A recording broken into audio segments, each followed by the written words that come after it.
The open road had always been Daniel Cross's escape. After 2 tours in Afghanistan, the endless highways and scenic vistas offered a peace he couldn't find anywhere else.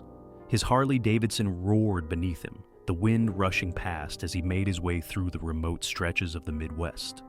This trip was supposed to be a fresh start, a way to leave behind the nightmares and the empty bottle that sat on his bedside table.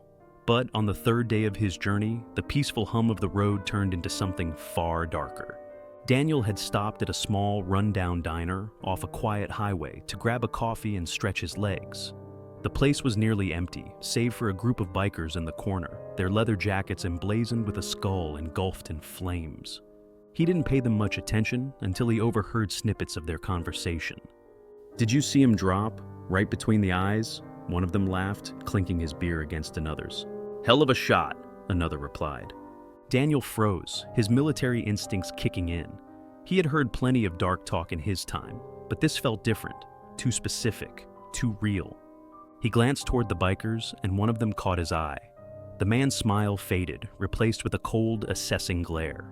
Daniel quickly finished his coffee and left, but he couldn't shake the feeling that he'd made a mistake. The next few hours were uneventful. The highway stretched endlessly, flanked by rolling hills and dense forests. Daniel told himself he was overthinking things. He had no proof the bikers had actually done anything wrong. But then he noticed the headlights. At first it was just one bike in the distance, following him at a steady pace. Then there were 2, then 3. His heart sank. Daniel sped up, his Harley eating up the asphalt, but the bikers matched his pace, their engines growling like predators on the hunt. He finally pulled into a gas station, hoping the public setting would deter them. But as he filled his tank, the bikers pulled in, circling him like vultures. The leader, a burly man with a scar running down his cheek, dismounted and approached. "You've been keeping an eye on us," he said, his tone casual but laced with menace. Daniel straightened, his military training keeping him calm. "I don't know what you're talking about." The leader smirked. "Sure you don't, but just in case, maybe you should stick to roads we don't ride." Daniel didn't respond. He mounted his bike and rode off, his chest tight with unease. Over the next 2 days, the harassment escalated. He'd see their bikes parked at diners he stopped at, their headlights appearing in his rearview mirror when he thought he'd shaken them. One night at a cheap motel, he heard the distinct rumble of engines outside his room. When he peeked through the curtains, he saw them sitting on their bikes, staring at his door. They didn't knock or say anything. They just wanted him to know they were there. Desperate for help, Daniel stopped at a local sheriff's office the next day. The deputy on duty, a tired-looking man in his 50s, listened as Daniel explained the situation. "They think I saw something I wasn't supposed to," Daniel said. "They're following me." The deputy leaned back in his chair, skeptical. "You got any proof of this? Any names, plates, something we can work with?" Daniel's frustration boiled over. "They're not exactly handing out business cards." The deputy sighed. "Look, son, it's a big country. You're passing through. They're probably just trying to spook you. Keep moving, and they'll lose interest." Daniel left the station feeling more alone than ever.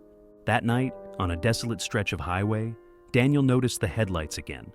This time, there was no pretense, no attempt to intimidate from a distance.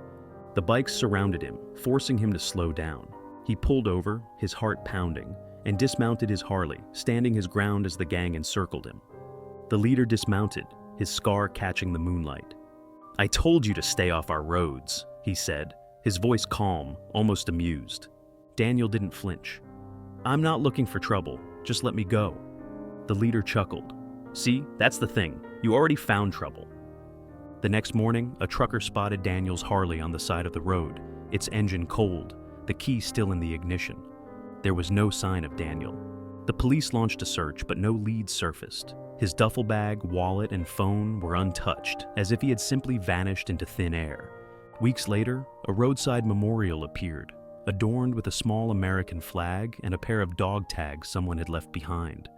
The locals whispered about the biker gang, about how they controlled the highways and silenced anyone who crossed them. Daniel's disappearance became another ghost story, a warning to travelers about the dangers of lonely roads and the shadows that lurked there. And somewhere, in the vast stretches of forgotten highways, the gang kept riding, their secrets buried as deeply as the man who had dared to see too much. The end. Let me know your thoughts.